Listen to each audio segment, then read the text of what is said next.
Karen. I wanted to re-record this video because I did not finish it, and I thought I had finished it, but I think what happened was, one, I ran out of battery juice, so I guess God probably didn't want me to put that video out at that time, so I just went ahead and just deleted the whole thing. We're starting fresh. We're going to be doing another series today on the struggle of being Christian, and when it comes to dating men, like, are all the good men gone? And I had someone awesome leave that comment down in one of my videos, and I thought this would be a great subject to talk about, because depending on where you are in your life, I think different things might apply to you. So it's just something to consider, and I just want to put that out there because I love to make people think. I wish I would have had, and I did, and I can't say I didn't. I did. It's just, they showed up a little bit later, and then some people had to become more seasoned in their time, and then some people, like my mom, she had to get to this place where she was just,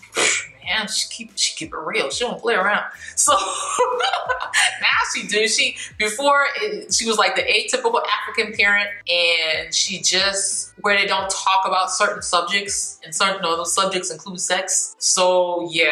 All right. So I remember when I used to be on that bandwagon of there are no good men. And that's just funny. I'm glad I'm in this place now that I can like look back and be like, yeah, I can see everything that was wrong with my thinking and my behavior. Let's not forget that. My thinking and my behavior when it came to men, when it came to dating, and when it came to myself and what I expected from men, or what I expect from a relationship, where it's going, and all of that great stuff. I'm just thinking, where do I start? Lord, help me, lead me in this conversation, and for me to say the things you want me to say. In Jesus' name we pray, amen. All right, let's roll in.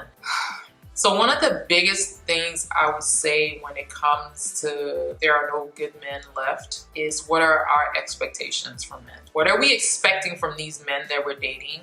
And what are you expecting from yourself? What kind of standard are you holding yourself to? And I think that's one of the trickiest things when it comes to being a Christian woman, because here it is, we see the world doing things in a certain way. Like, we see the world shaking their booty. We see Rihanna and everybody else singing about sex, and it's okay. So it must be okay because, you know what? They're talking about this person I fall in love with and doing it with them. I mean, the music is pretty explicit now.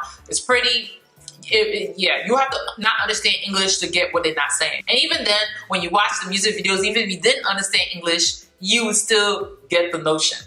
Either they're doing blood sacrifices, killing each other, it's some crazy satanic crap coming on, or, you know, it's all sex. I'm just saying. Try muting your TV one day. Matter of fact, classic example of this, dang, I'm like drifting off, but we won't say it anyway. I remember the day I had my YouTube on, I was watching music videos, and I had muted the sound. I didn't pause the video, but I had muted the sound, and I was doing something, I think I was like on the phone, and I looked on the screen, it was Adam Levine's video, Murder or something like that, with the butcher and all that stuff. Yo, watch that thing without the music on. It will blow your freaking mind.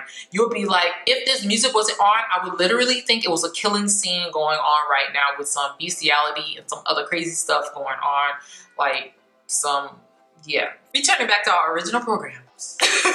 So my whole entire point is, what are your standards? What are you holding yourself to? So when I say what are you holding yourself to, because this is going to start showing you your mistake in the persons that you're choosing to date, or what you're qualifying as dating material for you to date. And trust me, a lot of us fall short of this. It doesn't make it okay, but a lot of us fall short to this, and we really need to check this. We really need to check it, like, period. I don't care what kind of excuse you want to make for yourself. You don't want to be by yourself. You don't want to be alone. Or maybe you would get married if you're all still having sex in the next 6 months and Jesus Christ shows up and you go to hell. Oh, I'm sorry. Did I just say that? Yes, I did.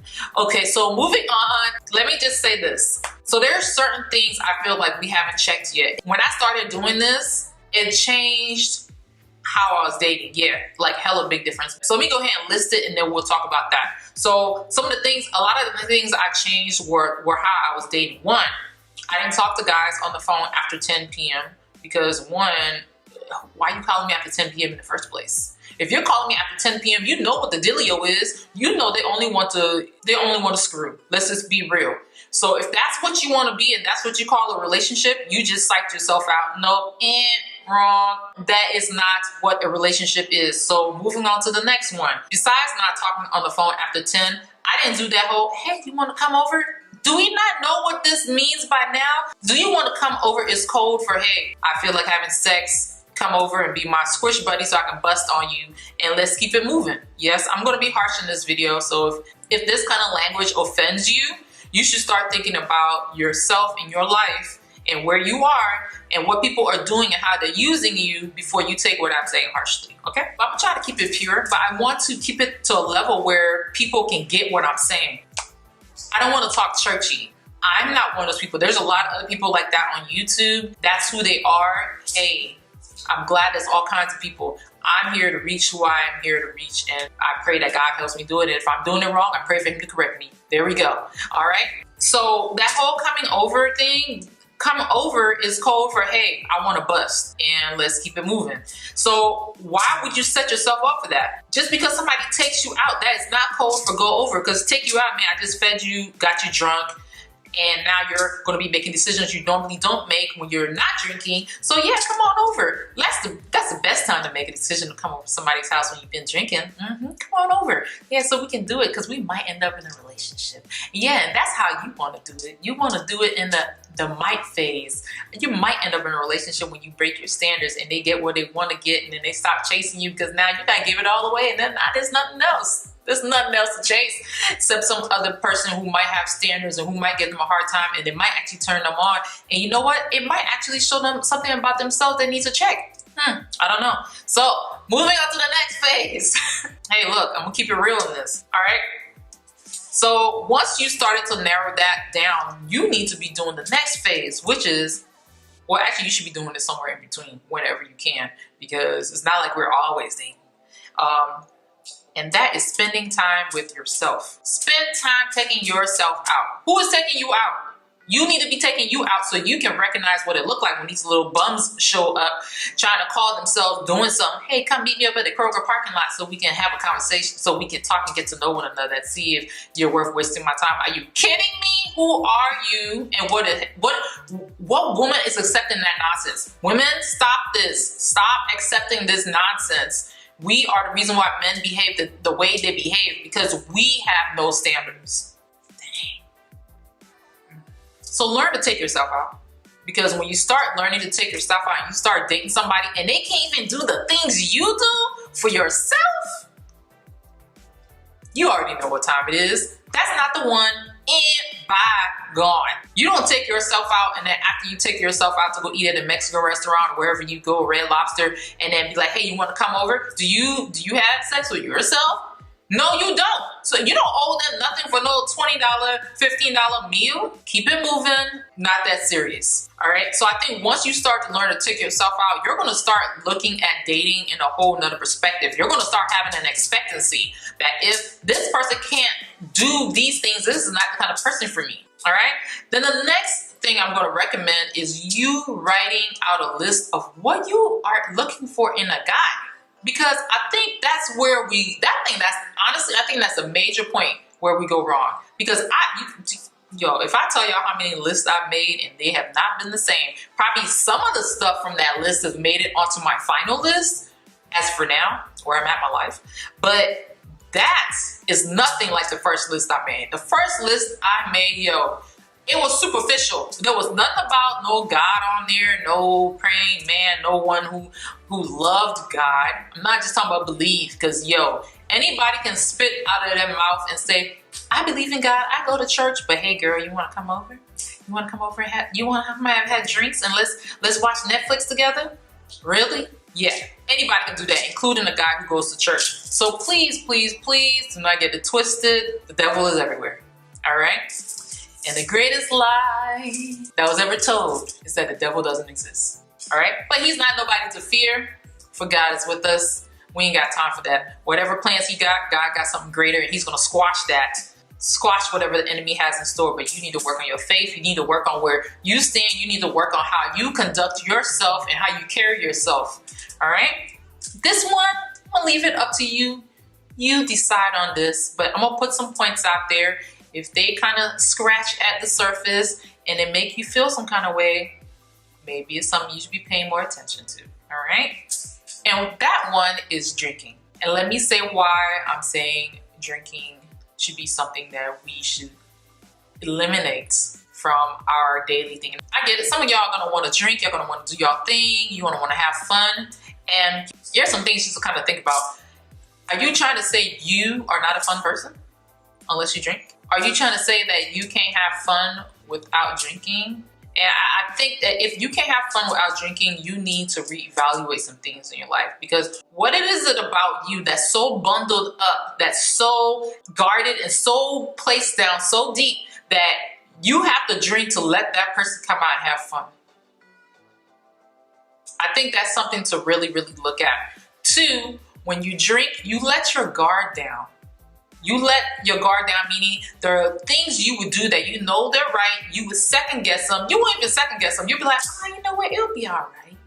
It'll be all right this time. Knowing very well if you weren't drinking, you would not be doing that. 1, you wouldn't be texting that person, hey, what you doing? You know why you texting what you doing, and they know why you texting and what you doing. So that's one.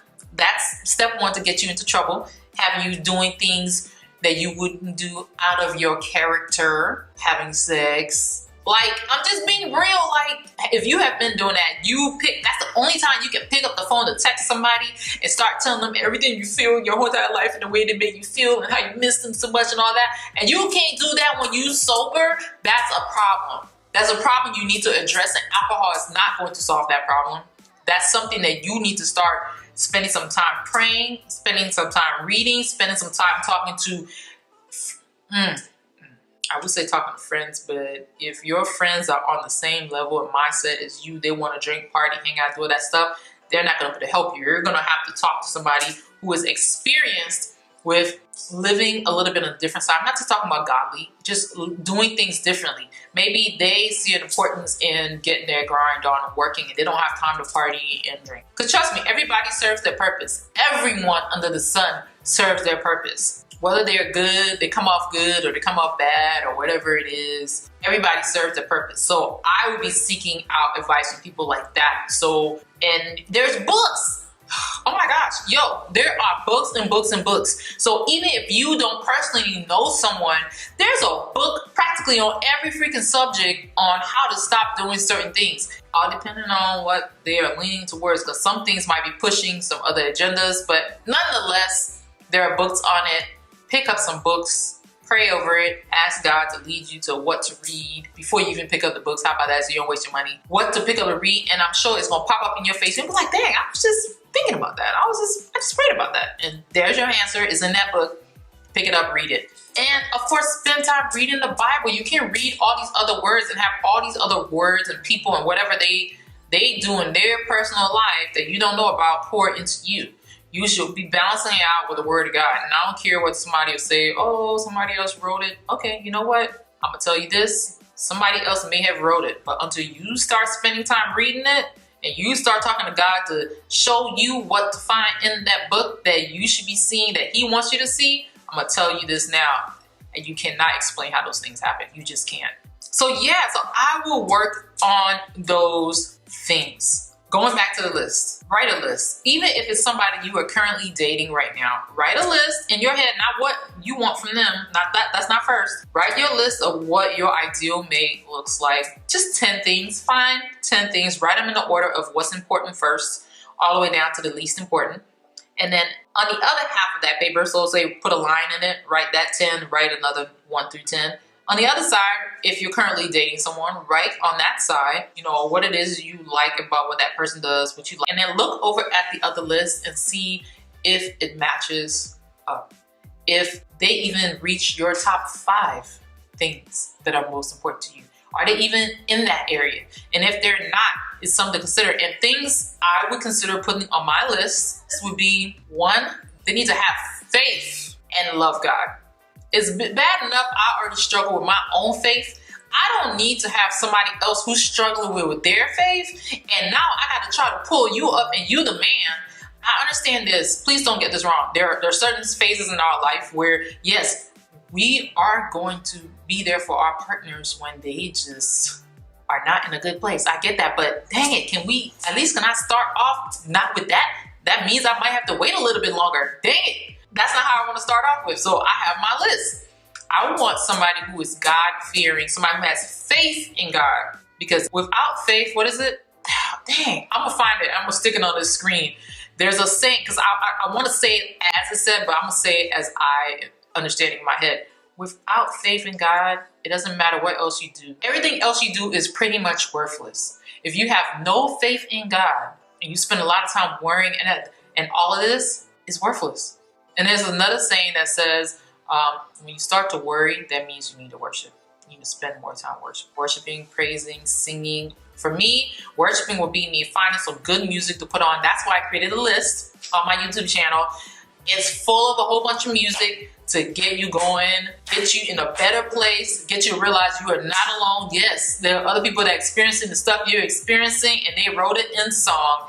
And it's to help get you motivated and going. And that's what you should be doing every single day. You should be spending time praising. Reading the Bible. You can read another spiritual book if you like. Put on some praise music while you're getting ready to go to work. Start praising God in the middle of doing it. Don't wait till the end of the day when you experience all the stresses of life. And then you want to pray to God after the whole entire world not beat on you and you want to turn around and pop them in the face? Yeah, no. Spend time praying, reading your Bible, and some worship. Just 3 good things.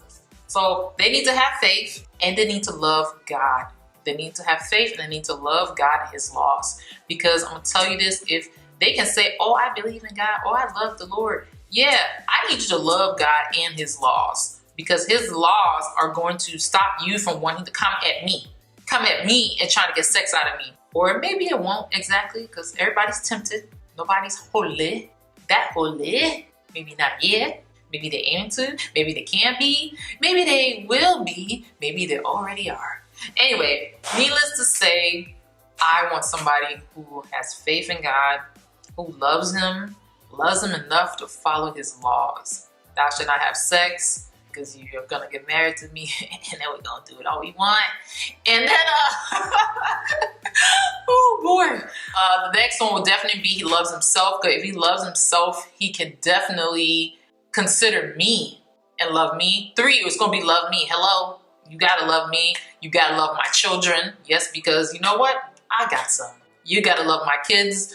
So if you got a dog and cat, he's gotta love my dog and cat. Whatever, accept them, love them, all that great stuff. He's got to be good at communicating. Can we talk about problems and solve them? I want somebody who we can talk about the problems and we can solve them and we can have great conversation, because that's what matters to me. I need to be with somebody who can talk about the difficult things and be vulnerable in the time that it calls for it, and write it out. Ladies, get detailed. Don't be willy-nilly not brief. Be detailed. I put on there, I wanted a problem solver. I wanted a communicator, somebody who's willing to be vulnerable, and who's a problem solver. Other things to have is definitely somebody who's considerate, somebody who's generous towards you.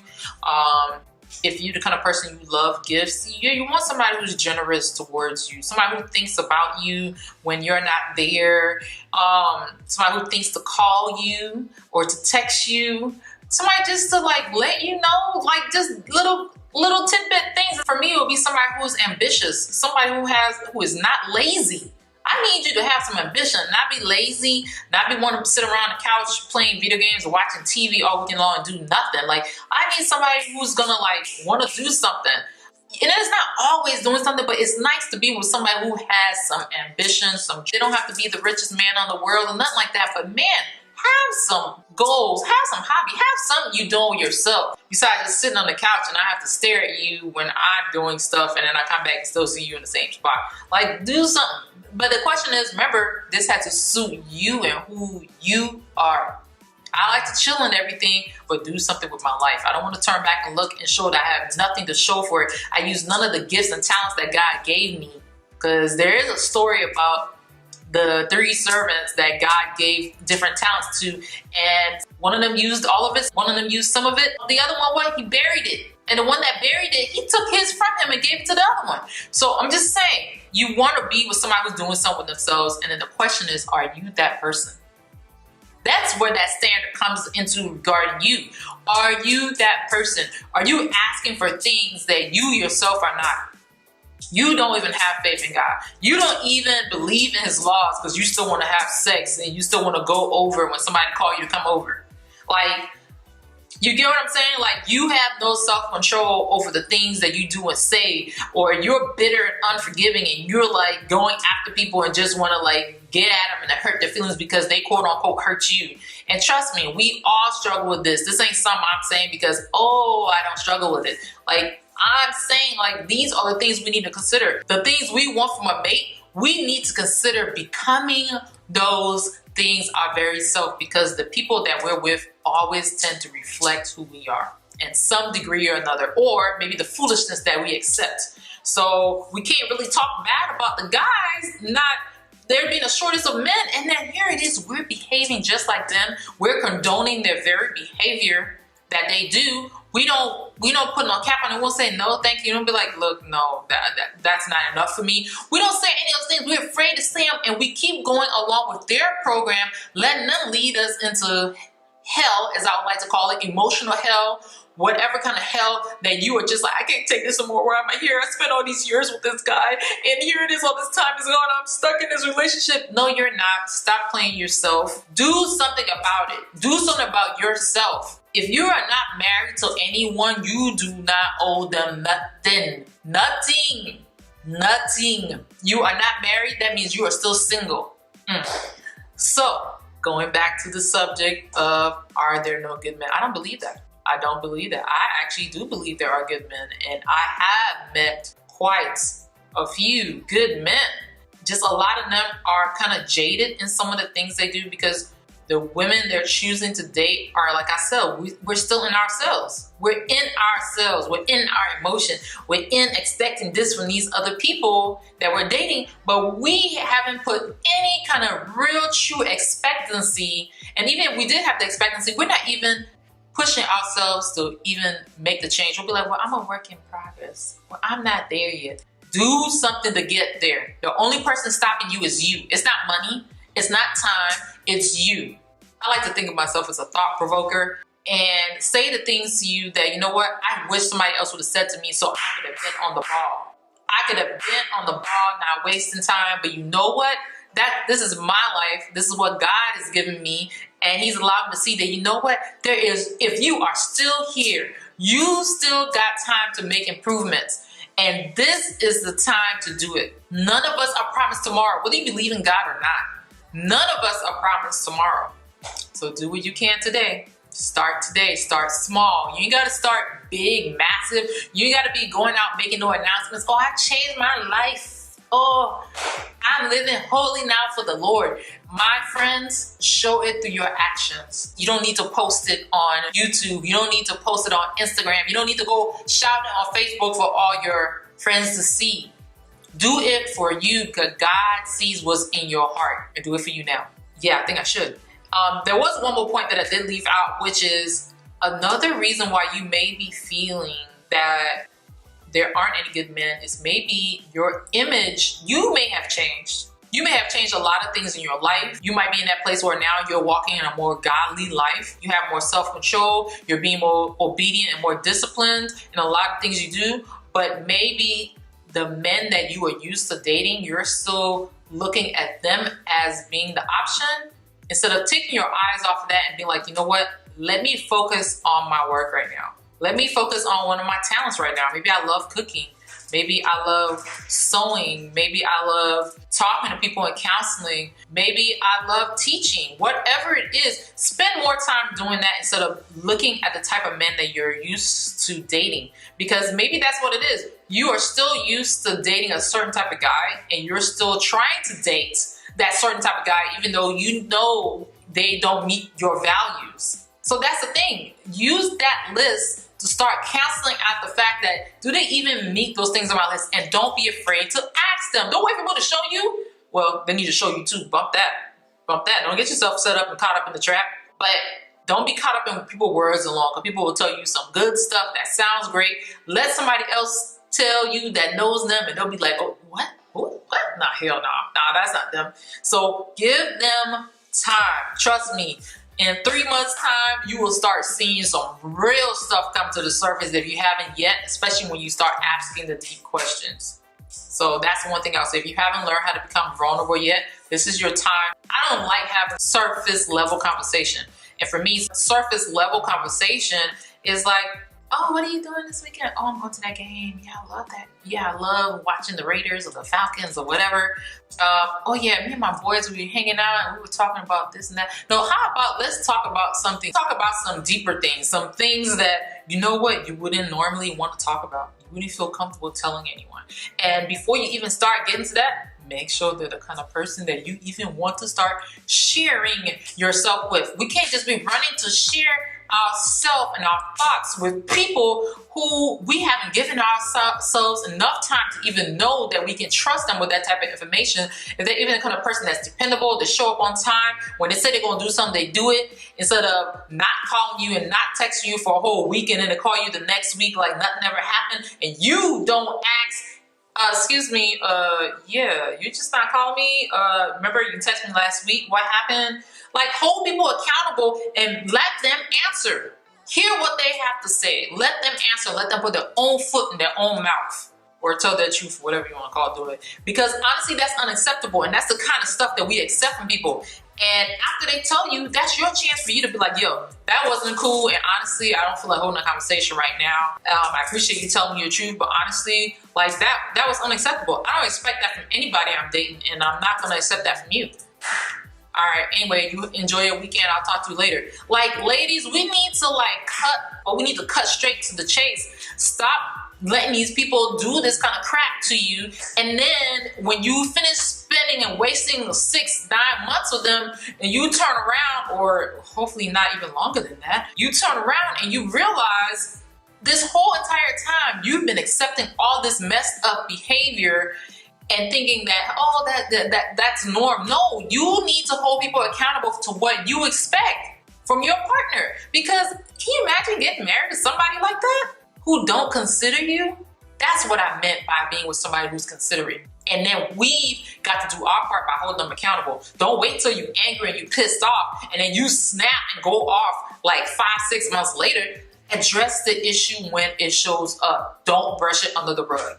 I don't care how hard and difficult it feels like to talk about, the more and more you do it, I promise you, it's gonna get easy. I promise you. Because this is coming from somebody, I've only been like this with my friends to a degree. I've only been like this with my friends. I was never like this in relationships or just outwardly in general. It took me a long time for me to get to this place that I'm comfortable with saying what I need to say and not worrying about the other person or concerned that they're gonna leave me. No, like, that's not the worst thing that can happen. If anything, I just did myself a favor. So do yourself a favor. Open your mouth when people do things. Say it when you need to say it at the time it occurs. Don't wait till a whole bunch of stuff piles up before you do something about it and then you turn around and say there's no good men. You didn't do yourself your own justice by being a good person to yourself, by speaking up, so these people can start learning that the things they're doing is unacceptable. Dang, she just made me think about that. Dang, she just held me accountable. They're either gonna do better, or 2, they're gonna leave. Plain and simple. And if they leave, they're only making space for the blessing that God has in store for you to walk into your life without you wasting your time, attaching your soul to that person, having sex with them, being stuck with them in some kind of way. And hopefully they ain't have any demons that rubbed off and that is in your life and a whole bunch of stuff is going wrong in your life. Like, just stuff to think about. Yeah, I know that's a whole lot, but you know what? It's stuff that we women really need to sit down and think about. All right? Anyway, whew, yes. That wasn't bad. That turned out pretty good. And I wasn't really sure where to start. So thank you, God, for leading this conversation. Thank you, Jesus, for leading this conversation. And anyway, if y'all like these type of videos, don't forget, go ahead, hit the like button so more people like you can find this video and watch it and hopefully do something to change their life and be more accountable to the things that are happening. All right? Anyway, thank y'all, and I'll talk to y'all soon. Bye.